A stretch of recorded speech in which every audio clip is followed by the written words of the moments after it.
சில சமயங்கள்ல ஒரே ஒருத்தரோட செயல் ஒரு முழு குடும்பத்தோட தலையெழுத்தையே மாத்திடுன்னு சொன்னா நம்புவீங்களா?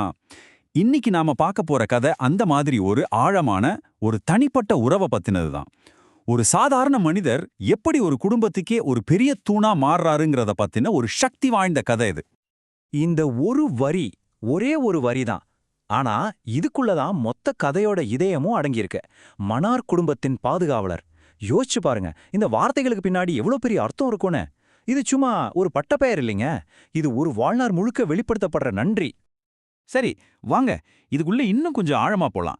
ஒருத்தரை பாதுகாவலர்னு சொல்றதுக்கு உண்மையான அர்த்தம் என்ன? அதுவும் இந்த மாதிரி ஒரு சூழல்ல. இது ஏதோ சட்டப்படி வர்ற வார்த்தை கிடையாது. இது மரியாதை, அன்பு, நம்பிக்கை எல்லாத்தையும் சேர்த்து ஒரு சின்னம். இங்க நாம புரிஞ்சுக்க வேண்டிய விஷயம் என்னன்னா, பாதுகாவலருங்கிற இந்த வார்த்தை அந்த குடும்பத்தோட சூழ்நிலைய மட்டும் மாத்தல, அவங்களோட முழு எதிர்காலத்தையுமே செதுக்குன ஒருத்தரை குறிக்குது.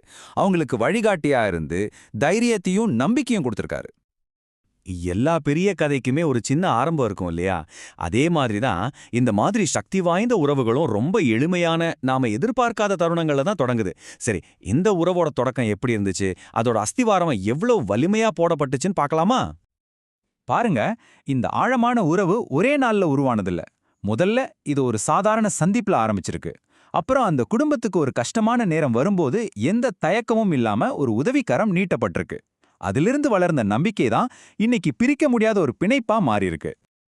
ஓகே, உறவு உருவாச்சு. ஆனா ஒரு உறவோட உண்மையான பலம் எப்ப தெரியும்? கஷ்ட காலத்துல தானே. இப்போ நிஜமான சவால்கள் வந்தப்போ இந்த பிணைப்பு எப்படி சோதிக்கப்பட்டுச்சு, இன்னும் எப்படி வலுவாச்சுன்னு பாப்போம். சொல்றது சுலபம், ஆனா கஷ்டத்துல கூட நிக்கிறது தான் உண்மையான உறவுக்கு அடையாளம். நம்ம எல்லாருமே நம்ம வாழ்க்கையில இந்த மாதிரி ஒரு கட்டத்துல நின்றுப்போம் இல்லையா? அடுத்து என்ன பண்றது, எந்த வழியில போறதுன்னு தெரியாம ஒரு குழப்பம்.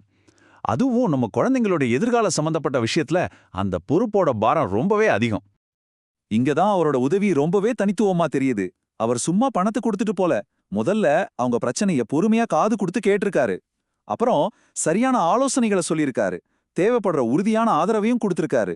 கடைசியா அவங்க தன்னம்பிக்கையோட முன்னாடி போறதுக்கு தைரியத்தையும் கொடுத்திருக்காரு. இதுதான் உண்மையான உதவி. ஒரு குளத்துல சின்னதா ஒரு கல்ல போட்டா அலைகள் எப்படி கடைசி வரைக்கும் பரவுதோ அதே மாதிரிதான் ஒருத்தரோட கருணையும். அந்த பாதுகாவலரோட செயல்களோட தாக்கம் இன்னைக்கும் அந்த குடும்பத்துல உணரப்படுது. ஒரு நல்ல செயல் எப்படி தலைமுறை தலைமுறையா வாழுங்கிறதுக்கு இது ஒரு அருமையான உதாரணம். இங்க நாம கவனிக்க வேண்டிய ஒரு முக்கியமான விஷயம் இருக்கு.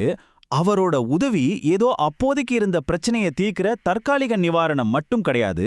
அது அந்த குடும்பத்தோட பயண பாதையே நிரந்தரமா மாத்தி அமைச்சிருக்கு. சொல்லப்போனா, பசிக்குதுன்னு வந்தவங்களுக்கு மீன் கொடுக்காம மீன் பிடிக்கவே கத்துக் கொடுத்த மாதிரி ஒரு விஷயம் இது.